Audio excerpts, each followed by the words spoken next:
Oke, kita akan melanjutkan di brand resonance. Apa itu brand resonance? Brand resonance adalah keadaan di mana suatu consumer atau pelanggan sudah merasa nyaman dengan produk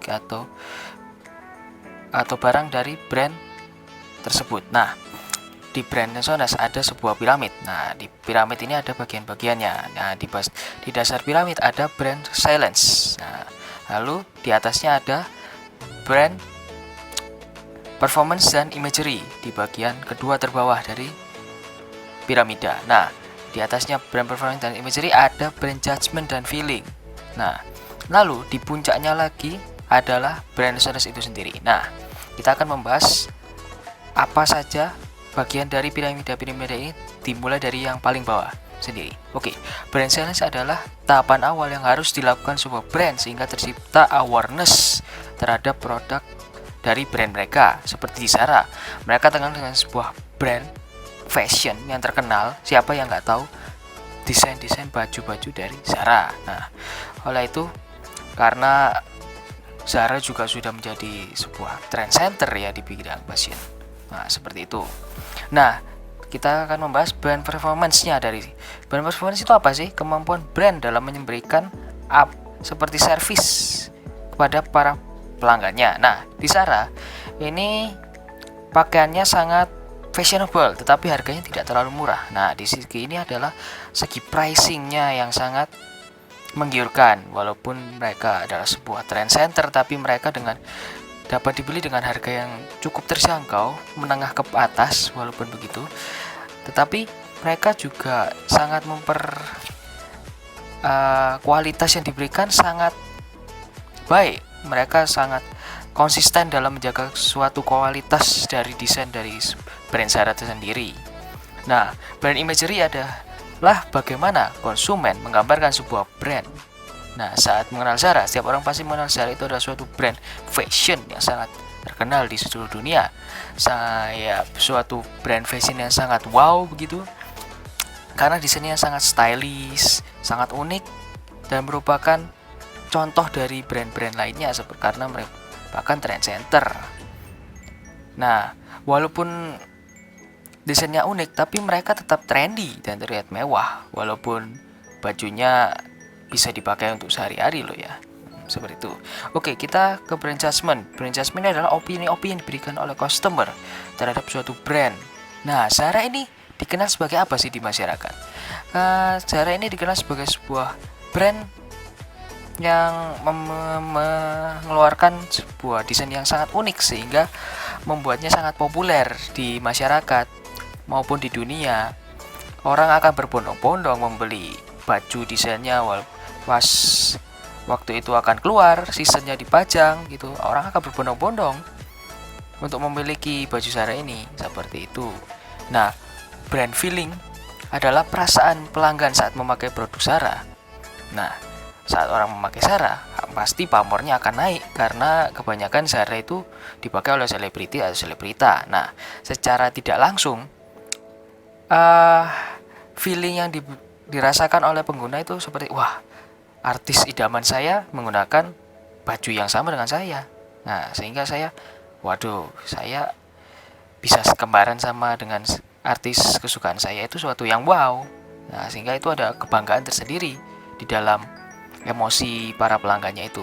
Nah, kita lanjut ke brand resonance. Itu adalah puncak dari apa yang diinginkan setiap brand, yaitu adalah ini seperti loyalitas oleh para pelanggannya. Seperti di Zara.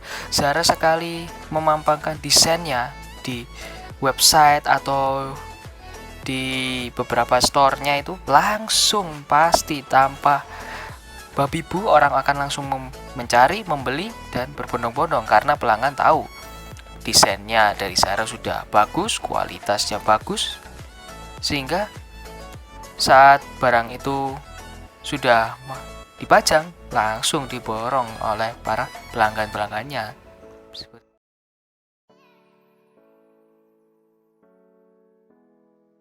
Kali ini saya akan membahas brand elemen dari Zara. Yang pertama, brand names. Nama Zara sendiri dahulunya bernama Sorba. Pada awal tahun berdiri pada tahun 1975, Amancio Ortega Gaona, pendiri dari Zara, memutuskan untuk membuka sebuah toko kecil di sebuah barat laut Spanyol. Lalu nama Sorba ternyata banyak digunakan dan berganti nama menjadi Zara. Yang kedua ada logo. Logo Zara selalu berganti-ganti selama 3 kali. Dari tahun 1975 sampai 2008, logo pertama untuk Zara dibuat pada tahun 1975 dan menampilkan tulisan serif yang berkelas dan apik. Dieksekusi dalam monokrom, semua huruf besar itu dari tulisan nama merek itu solid dan seimbang sempurna, dan jenis hurufnya sangat mirip dengan font seperti TT, T-Sarsbold, dan Calmio seperti Semi, tetapi dengan kontur huruf R yang dimodifikasi. 2008 sampai 2019. Sedikit mengubah jenis logo, mempertahankan gaya dan suasana hatinya. Huruf-huruf itu sekarang ditempatkan jauh satu sama lain dan menampilkan bentuk huruf yang diperpendek dan diratakan. Gaya persegi baru membuat mereka terlihat seperti percaya diri dan serius, menunjuk pada keahlian, otoritas, dan keabadian. Dari 2019 hingga hari ini, jenis logo Zara diubah lagi, mempertahankan palet monokrom dan yang serif memanjang pada huruf tebal. Marka kata saat ini dieksekusi dalam font khusus dengan huruf menyempit tinggi tersalin di bagian bawahnya, dan bila huruf L melengkung memanjang. Zara menggunakan tanda kata yang relatif sederhana untuk membuat logo yang minimalis dan serbaguna. Bentuk linearnya yang sederhana dapat berfungsi sebagai tanda toko, tag pakaian, atau tajuk situs web. Keputusan perusahaan untuk bertahan hanya dengan menggunakan tanda kata untuk logo mereka memungkinkan mereka untuk memasang logo pada segala hal, mulai dari tanda toko besar hingga label pakaian kecil. Karena ini adalah desain monokromatik, logo dapat ditampilkan dalam warna hitam, putih, emas, perak, atau warna lain yang sesuai dengan skema dekorasi Zara. Link Zara.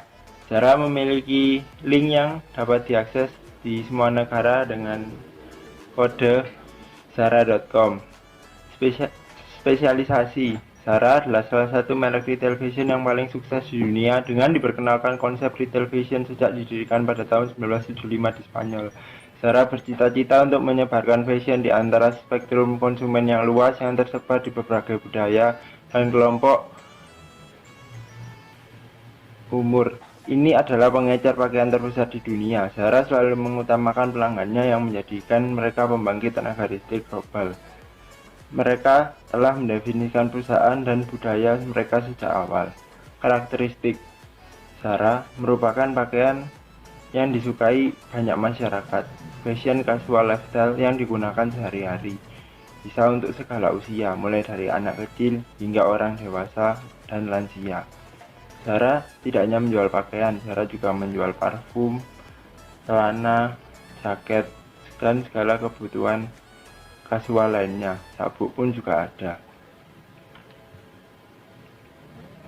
Simbol Zara hanyalah gabungan dari 4 huruf Latin yang dikenal di seluruh dunia. Pendiri merek dengan tegas menolak gagasan untuk membuat simbol atau logo yang sangat bermakna dan cukup mahal seperti produk berkualitas tinggi lainnya. Keempat huruf tersebut akan menyandingkan kebijakan akhir merek baru dalam membuat produk trendy, tersederhana, dan tersedia seperti itu sendiri. Pricing. Harga Zara berfokus untuk memberikan pelanggan fashion kelas atas, brand luxury atas bersama dengan bahan berkualitas tinggi dengan harga yang terjangkau. Menyediakan mode cepat kepada pelanggan dengan harga serendah itu. Customer focus. Ideologi kreasi bersama pelanggan, yaitu desainer utama Zara adalah pelanggan. Fokus tak henti-hentinya Zara pada pelanggan adalah inti dari kesuksesan merek.